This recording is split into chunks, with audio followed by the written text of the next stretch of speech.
we talked about transition. You're working on those things right now. You guys have historically done things differently. It looks like there's a possibility that it'll be different again going forward. So I think that's really powerful as well, is the fact that you're not just, this is the way we've always done it, so this is what we have to do.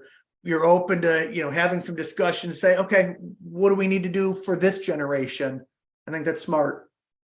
Yeah, I think, we're in a fortunate position that I'm the oldest, and there's 8 years between me and my youngest brother, and Kyle, and Kevin's in the middle, so we're not in any rush.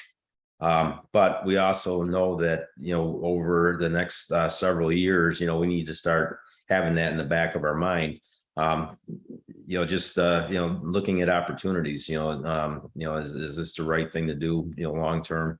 We're still actively looking for growth opportunities.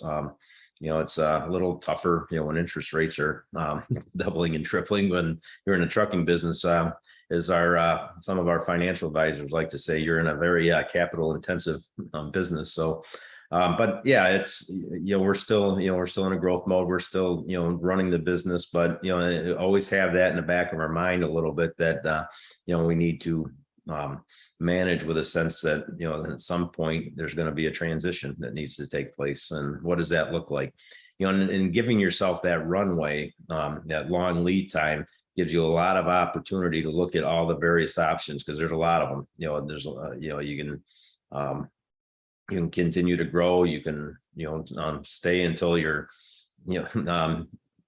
right, 80 years old, and just keep running it every day. Or you can look for an exit strategy, and those exit strategies, there's dozens of them, really. Agreed. Yeah, we're working with one right now.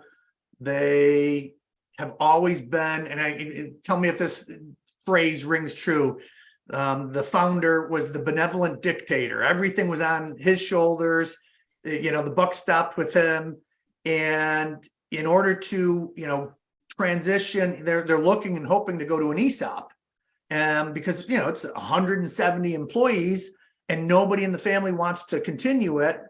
But when you're the benevolent dictator and you're making all the decisions, you haven't really grown that leadership team to be able to do that. It sounds like you have a management leadership teams that are some family, some non-family. Then you have the family board kind of working on a quarterly basis. And that work, you probably, through the years when you started the company, it was the three of you making all the decisions every single day. You've transitioned out of that, it sounds like. Otherwise you wouldn't be able to be sitting here doing this podcast right now. Right. Yeah. And we've always been fortunate. I think this is something that my dad and mom started, with making sure that we always had a very positive reputation, built a place that people want to go to work, and then once they get there, they're happy, that they're there. It makes it easier to hire good people, because if trucking, we talked a little bit about the technology earlier, but it's still a very people intensive business. And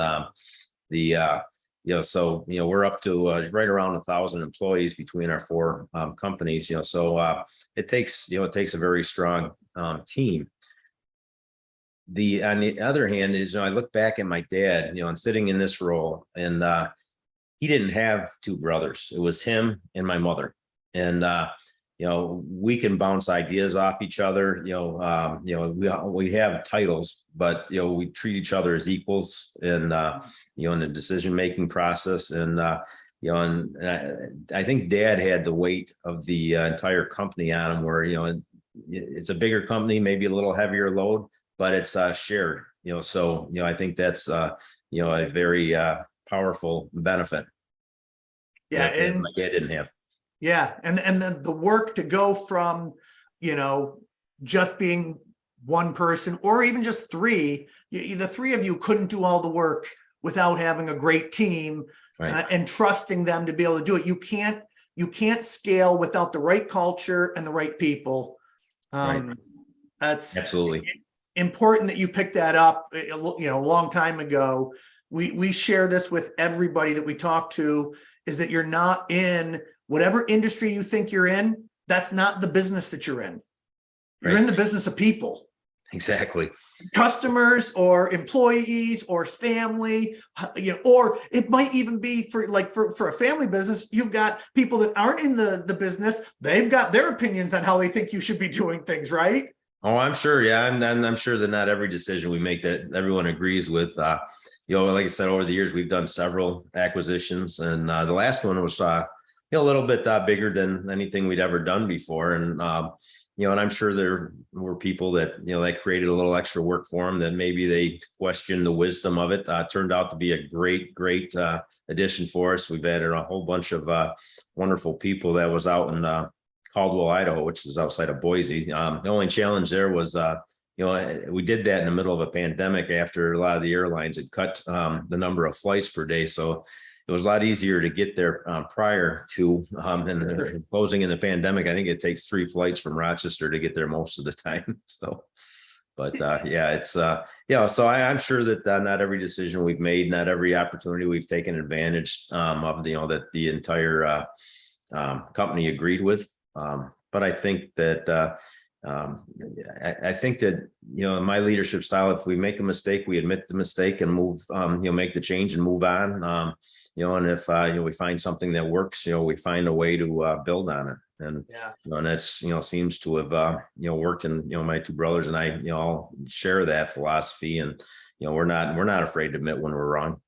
It's just, if you're not making mistakes, you're not trying. And, and that's, we're certainly not afraid to take a risk every now and then.